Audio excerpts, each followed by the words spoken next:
అనంతపురం జిల్లా అనంతపురం అర్బన్ ఎన్నికల అనే యుద్ధంలో గెలిచేది నేనే అంటున్న దగ్గుపాటి. అనంతపురం అర్బన్ 36-37 డివిజన్లో దగ్గుపాటికి ఘన స్వాగతం పలికిన నగర ప్రజలు.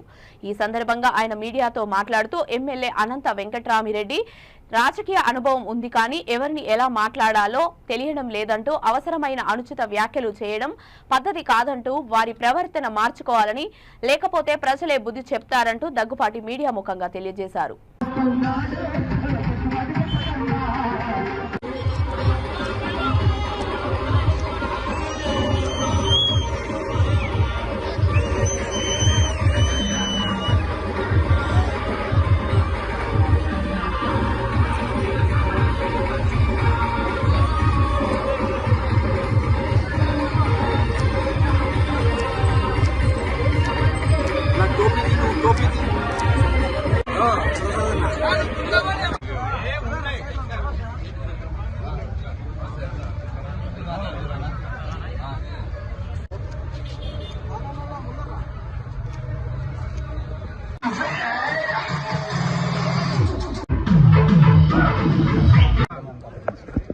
ప్రజలు బ్రహ్మరథం పడుతున్నారు.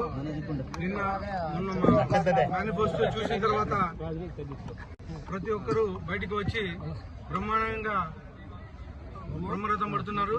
మేనిఫెస్టోలో పెన్షన్స్ అయితేమి, వృద్ధాప్య పెన్షన్ 4,000 రూపాయలు, అలాగే వికలాంగ పెన్షన్ 6,000 రూపాయలు, ప్రతి ఒక్క వర్గానికి ప్రతి ఒక్క దీనికి న్యాయం చేశారు మేనిఫెస్టోలో. ముఖ్యంగా ఫ్రీ ఇసుక విధానం. ఇంతకుముందు ప్రభుత్వంలో ఇసుక భయంకరమైన రేటు పెరిగిపోయింది. ఇప్పుడు ఆ ఇసుక ఫ్రీ అనేసరికి బ్రహ్మాండమైన లేబర్ నుంచి రెస్పాండ్ వస్తుంది. అలాగే మా చంద్రబాబు నాయుడు ముఖ్యమంత్రి అవ్వబోతున్నారు. 14 సీట్లు అనంతపురం గెలవబోతున్నాం. 2 పార్లమెంటు గెలవబోతున్నాం. నిన్న ఒక చిన్న సంఘటన అనంతపురంలో జరిగింది. దాన్ని పట్టుకొని ఈరోజు అనంత వెంకటరామరెడ్డి ట్రోల్ చేసి దగ్గుబాటి ప్రసాద్ ఫ్యాక్షనిస్ట్ అనే ఒక చిత్రీకరణ మొదలుపెట్టాడు. ఆయనకి ఈ 30-40 ఏళ్ల రాజకీయ అనుభవాన్ని ఉపయోగించుకొని దాన్ని చిత్రీకరణ మొదలుపెట్టాడు. దగ్గుబాటి ప్రసాద్ అనేవాడు అనంతపురం ప్రజలకు అందరికీ తెలుసు, ఎలాంటి వాడు అనేది తెలుసు.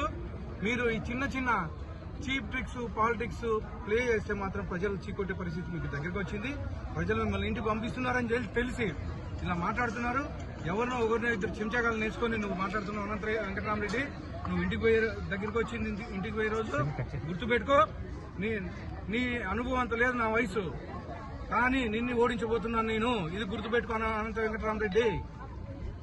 నువ్వు చిన్న చీప్ ట్రిక్స్, పాలిటిక్స్ ప్లే చేయొద్దు. నేను ఫ్యాక్షనిస్ట్ కాదు, చదువుకుని యువకుని, ఉత్సాహవంతుని.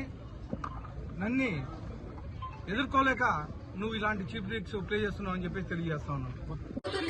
ఈ ప్రచారానికి ప్రతి ఒక్కరూ ఇంటి ముందుకు వచ్చి కూడా మాకు తెలుగుదేశం అయితేనే రాష్ట్రాన్ని అభివృద్ధి బాటలో నడిపిస్తారనే ఉద్దేశంతో ప్రతి ఒక్కరూ ముందుకొచ్చి, మహిళలైతేనేమి, పురుషులైతేనేమి ప్రతి ఒక్కరూ ఇంట్లో నుంచి బయటకు